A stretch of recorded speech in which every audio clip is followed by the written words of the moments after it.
अब देखते हैं प्रश्नावली 3.2। इसमें पहला प्रश्न है, निम्न समस्याओं में रैखिक समीकरणों के युग्म बनाइए और ग्राफीय विधि से हल कीजिए। तो हम ग्राफ तो बनाएंगे नहीं, लेकिन ऐसे सोल्व कर लेंगे इसको। देखो पहले कक्षा 10 के 10 विद्यार्थियों ने एक लिख लेंगे, कुल विद्यार्थी कितने हैं? 10। यदि लड़कियों की संख्या, माना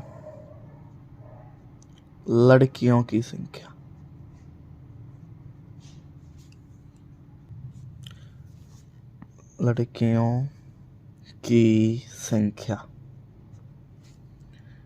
x और माना लड़कों की संख्या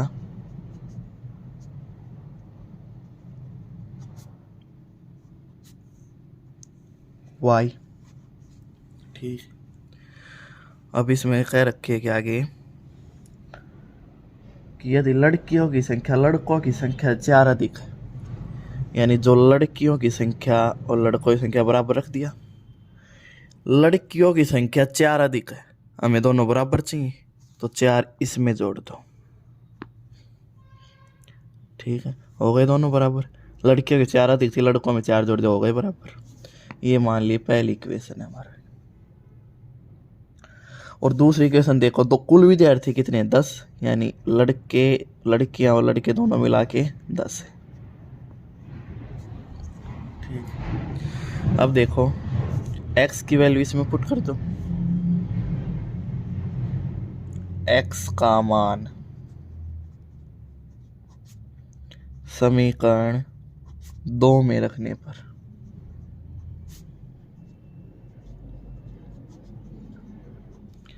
तो 2 में रखेंगे यहाँ पे x की जगह y + 4 + y बराबर 10।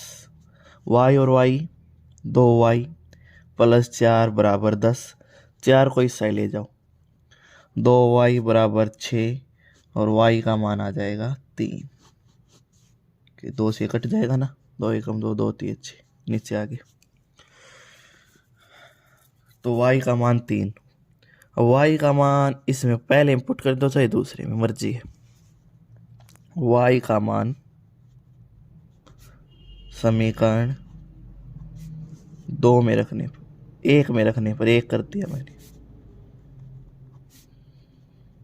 1 में रखने पर तो x बराबर y की जगह 3 + 4, तो x की वैल्यू आ गई 7। x क्या माना था?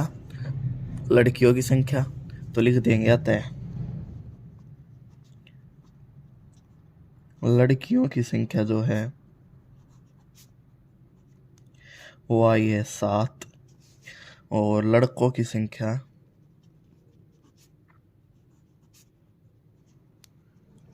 y 3। तो ये आ गया हमारा उत्तर। ठीक है।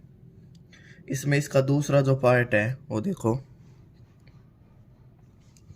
दूसरा पार्ट इसमें दे रखा है 5 पेंसिल तथा 7 कलमों का कुल मूल्य 50 है। तो वही है, माना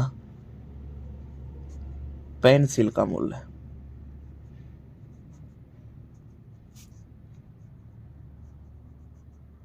x रुपए, कलम का मूल्य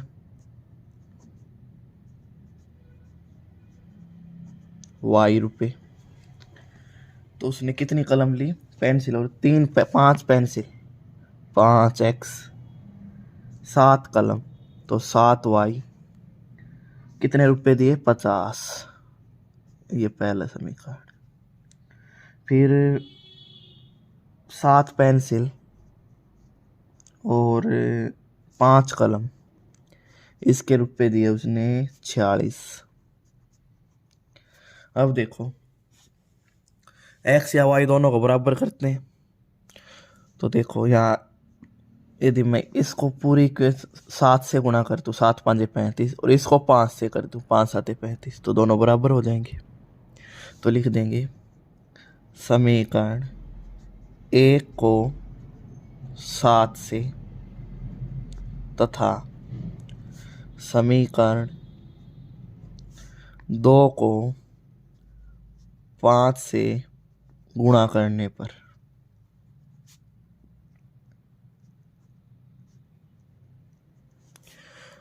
तो करो इसको 7 7 5 35x 7 7 49y और 7 5 35। ठीक, इसको 5 से 5 7 35 5 5 25 और 5 6 30 5 के 20 23। अब देखो x आएगा, ये दोनों बराबर हो गए तो अब साइन अब लिख देंगे समीकरण, साइन चेंज कर दो पहले।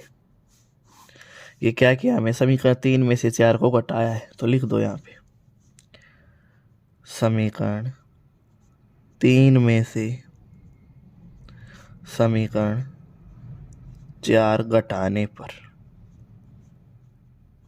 ठीक है, तो देखो ये तो कैंसिल हो गया। 49 में से नीचे का साइन, 49 में से 25 गए 24y, 0 में 0 गई 0, 5 में 3 गए 2 और 1, तो y का मान आ जाए 120/24, 24 5 120, y का मान आ गया 5। अब y का मान 5 है, इसको समीकरण 1 में रख दो चाहे 2 में रख दो, मर्जी है, 3 में रख दो 4 में रख दो, जिसमें आसानी लगे उसमें रख दो। मैं 2 में रख रहा हूँ। y का मान समीकरण 2 में रखने पर तो 2 में रखेंगे 7x + 5, y की जगह 5 46, 5 5 25 उस साइड जाके कट जाएगा, 46 - 25 तो 7x आ जाएगा 21 और x का मान आ जाएगा 21/7 3। तो हमें x क्या माना था, पेंसिल का मूल्य, तो अतः पेंसिल का मूल्य कितना आ गया 3 रुपये और कलम का मूल्य कितना आ गया 5 रुपये। ठीक, तो पहला सवाल ये दोनों पार्ट पहले के हो गए। अब दूसरा सवाल देखो, प्रश्न नंबर 2 में अनुपातों A1/2, B1/B2 और C1/C2 की तुलना कर ज्ञात कीजिए कि निम्न समीकरण युग्मों द्वारा निरूपित रेखाएं एक बिंदु पर प्रतिच्छेद करती हैं, समांतर हैं या समपाती हैं। इसके लिए देखो पिछले वीडियो में मैंने बताया था कि A1/A2 B1/B2 के बराबर ना हो तो प्रतिच्छेदी रेखा होती है। प्रतिच्छेदी रेखा और कितने हल होते हैं उसके, अद्वितीय हल। अद्वितीय का मतलब केवल एक हल। और जब A1/A2 B1/B2 C1/C2 तीनों बराबर हो तो समपाती रेखाएं होती हैं और अनेक हल होते हैं।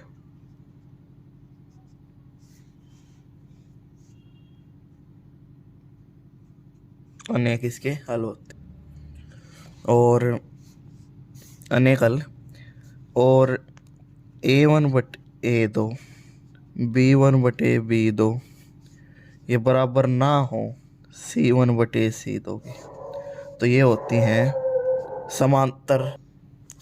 ये होगा हमारा समांतर रेखाएं।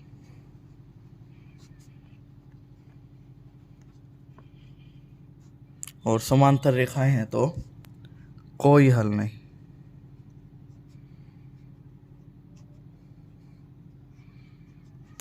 कोई हल नहीं। एक चीज और देख लो इसमें, यदि प्रतिच्छेदी है यानी अद्वितीय हल है तो संगत भी होगा, अनेक हल है तो भी संगत होगा, पर कोई हल नहीं है तो वह होगा असंगत। ठीक है, ये बात याद रखनी है। अब देखो पहला, जो दूसरे का पहला पार्ट है वो देखो।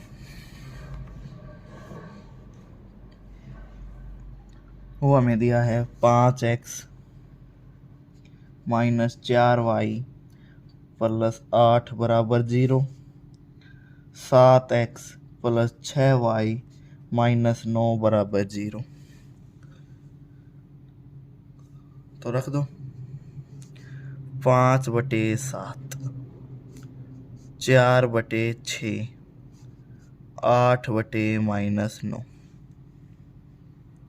ठीक है, तो रख देंगे। अब देखो इसमें ये जो ये कट रहा है 2 3 6, ये आया 5/7, 2/3, 8/-9।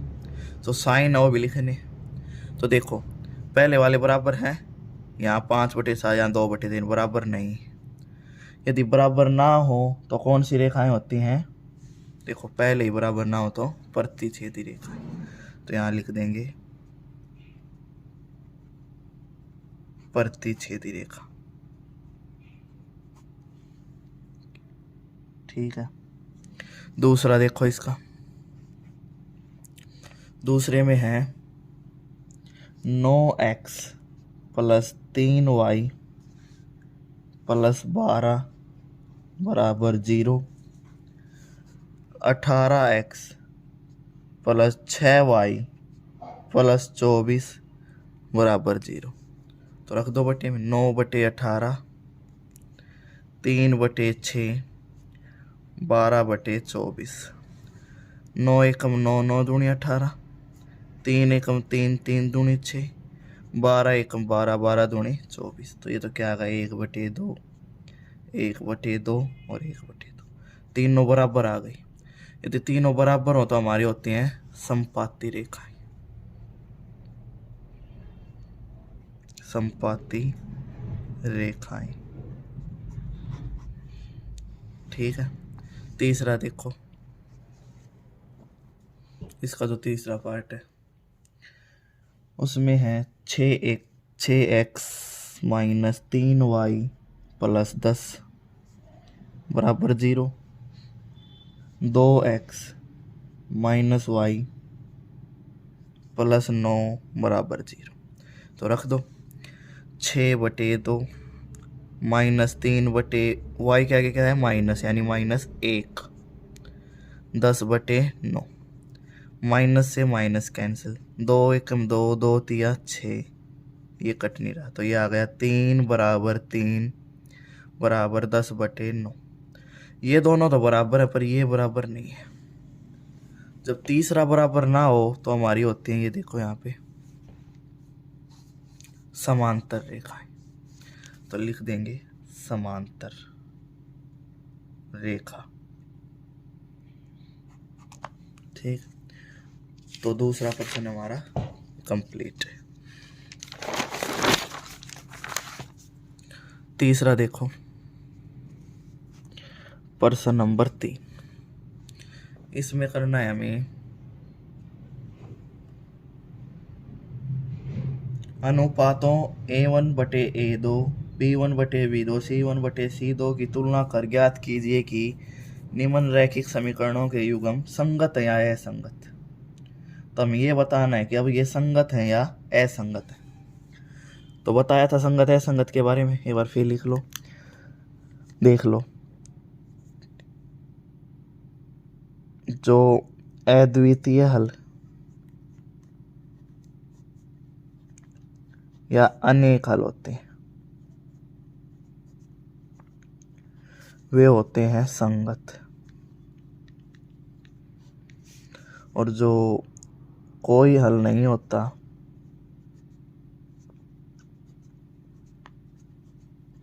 वो होता है असंगत। ठीक है, तो इसी से देख लो अब इसका पहला प्रश्न, इसमें है 3x प्लस 2y बराबर 5, और जो दूसरी इक्वेशन हुआ 2x माइनस 3y बराबर 7। ठीक है, तो इनको पहले इस साइड ले आओ। ठीक, इसको इस साइड ले आओ, ना लाओगे तो भी ठीक है, इस साइड लाओगे दोनों माइनस के होंगे, फिर माइनस से माइनस कट जाएगा। ठीक है, बात वही है, मतलब इसको रखो 3/2, 2/-3, 5/7। अब ये बताओ पहले दो बराबर है कि नहीं। ये 3/2 है, ये है 2/-3, तो बराबर तो नहीं है। यदि बराबर ना हो तो क्या होता है, तो ये जब पहले बराबर नहीं होते तो ये होते हैं अद्वितीय हल।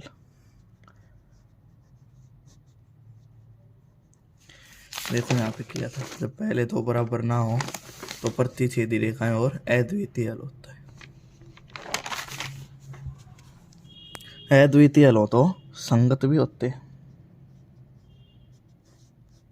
ठीक है, दूसरा पार्ट देखो इसका। दूसरे पार्ट में है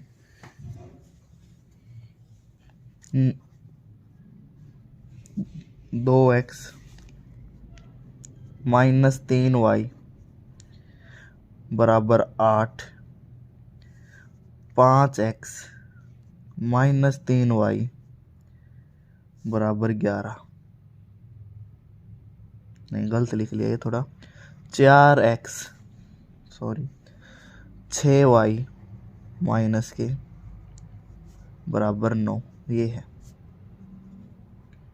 ठीक है, तो देखो 2/4 माइनस 3/-6 और 8/9, माइनस से माइनस, 2 एकम 2, 2 दूनी 4, 3 एकम 3, 3 दूनी 6, ये कट नहीं रहा, तो ये आ गया 1/2 बराबर 1/2, पर ये बराबर नहीं है। जब तीसरा बराबर ना हो तो क्या होता है, ये देखो यहाँ पे तीसरा बराबर ना हो, समांतर रेखाएं कोई हल नहीं, कोई हल नहीं तो क्या होती है, असंगत। तो लिख देंगे असंगत। ठीक है, तीसरा देखो इसका। तीसरे में देखो ये है 3/2x प्लस 5/3y बराबर 7, और दूसरी इक्वेशन है 9x माइनस 10y बराबर 14।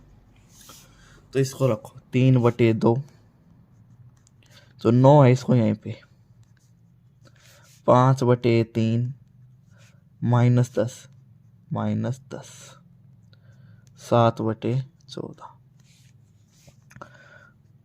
तो यहाँ से 3 एकम 3, 3 3 5 एकम 5, 5 दूनी 10, 7 एकम 7, 7 दूनी 14, 1/2 तिया 6, 1/-2 है -6 और 1/2।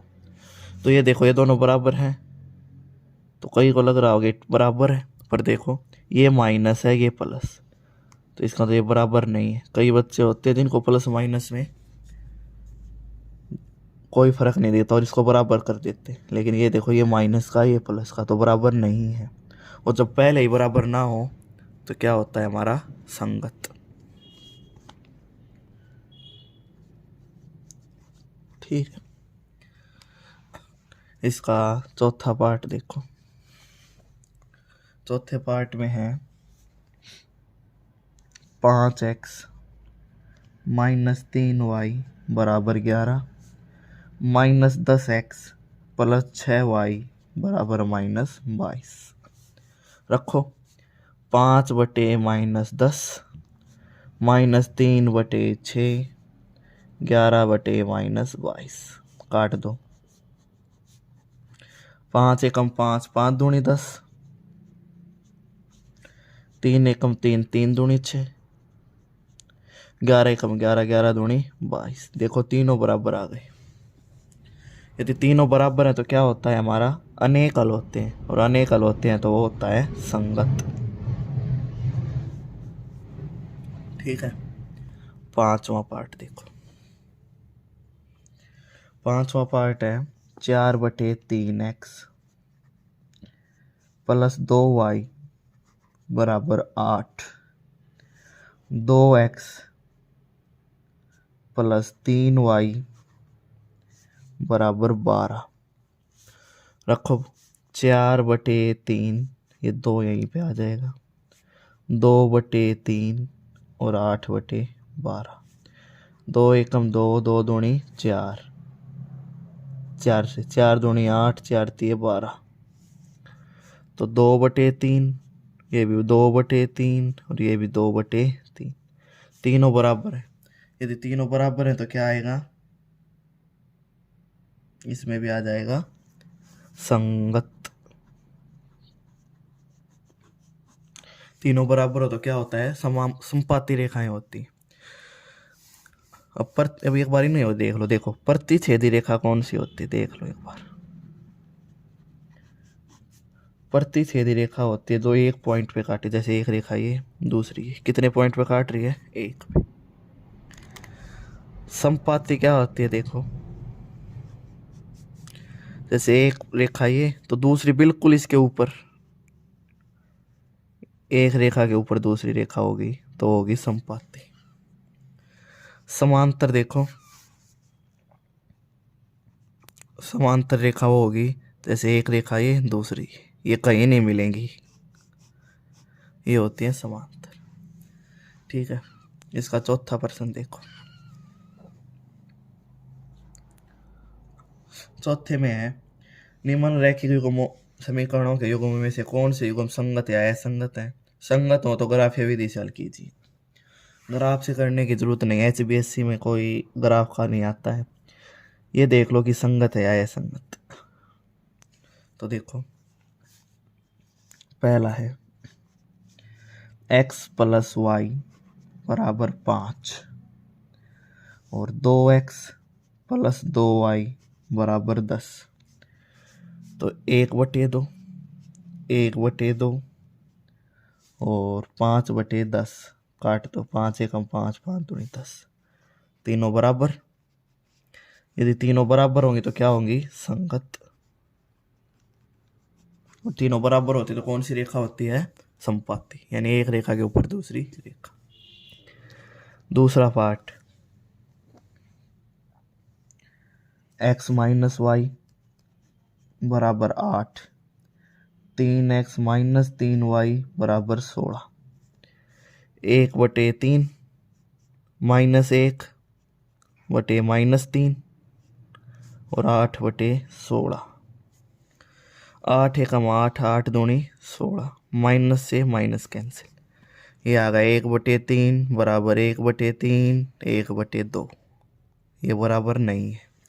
यदि तीसरा बराबर ना हो तो होती हैं समांतर रेखाएं, यानी असंगत। ठीक है। तीसरा देखो, 2x प्लस वाई माइनस 6 बराबर 0, 2x माइनस 2y माइनस 2 बराबर 0, नहीं 4x, सॉरी 4x माइनस के 2y माइनस के 4, ऐसे। तो देखो 2/4, 1 माइनस के 2 और ये है -6/-4, माइनस से माइनस कैंसिल, 2 तिये 6, 2 दूनी 4, 2 एकम 2, 2 दूनी 4, तो ये आ गया 1/2, 1/-2, 3/2। तो ये देखो ये बराबर नहीं है क्योंकि ये माइनस है, ये प्लस है। पहला ही बराबर ना हो तो संगत होती है। प्रतिच्छेदी रेखा आएगी और संगत आएगी। ठीक है, इसका फोर्थ पार्ट देखो। 2x माइनस 2y माइनस 2 बराबर 0। 4x माइनस 4y माइनस 5 बराबर 0 रखो। 2/4 माइनस 2/-4 माइनस 2/-5। 2 एकम 2, 2 दूनी 4, माइनस से माइनस कैंसिल। 2 एकम 2, 2 दूनी 4, माइनस से माइनस कैंसिल। यह 1/2, 1/2 और 2/5। ये दोनों तो बराबर, पर ये बराबर नहीं है। जब तीसरा बराबर ना हो तो होता है वो असंगत। ठीक है, तो ये हो गया हमारा चौथा प्रश्न भी। पांचवा देखो। एक आयताकार बाग, एक आयताकार बाग है, देखो कुछ ऐसा। इसकी लंबाई चौड़ाई से 4 मीटर अधिक है। माना इसकी लंबाई x है तो चौड़ाई 4 अधिक है इससे, यानी x प्लस 4 है। तो लिख लो, माना आयताकार बाग की लंबाई कितनी x, और माना जो आयताकार बाग की चौड़ाई है वो कितनी है x प्लस 4। और क्या दे रखा है इन्होंने, अर्ध परिमाप। आयत का परिमाप हमें पता है, अर्ध परिमाप देखना है, यानी परिमाप का आधा करना है। अर्ध परिमाप दे रखा है इन्होंने 36 मीटर। अर्ध परिमाप का मतलब क्या है, परिमाप होता है 2 इंटू में लंबाई जमा चौड़ाई। ये तो परिमाप होता है अर्ध, यानी इसका कर दो आधा, 2 से 2 कैंसिल, और ये है 36। तो ये आ गया हमारा लंबाई जमा चौड़ाई बराबर 36। लंबाई कितनी है x, चौड़ाई कितनी है x जमा, रुको कुछ गलती कर दी शायद। देखा, इसकी लंबाई चौड़ाई से, सॉरी, चौड़ाई को x मानो और लंबाई को x प्लस 4। लंबाई x प्लस 4 होगी और चौड़ाई x होगी।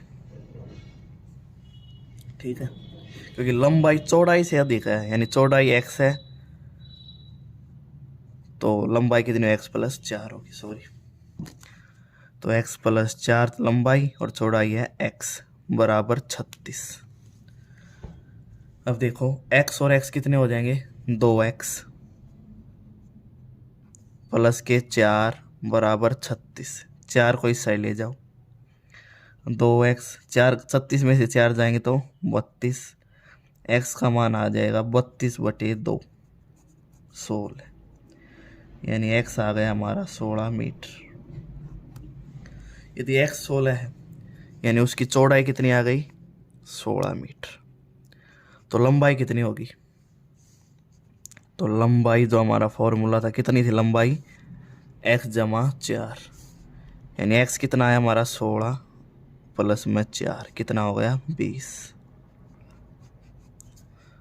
तो लिख देंगे, अतः लंबाई 20 मीटर और चौड़ाई 16 मीटर।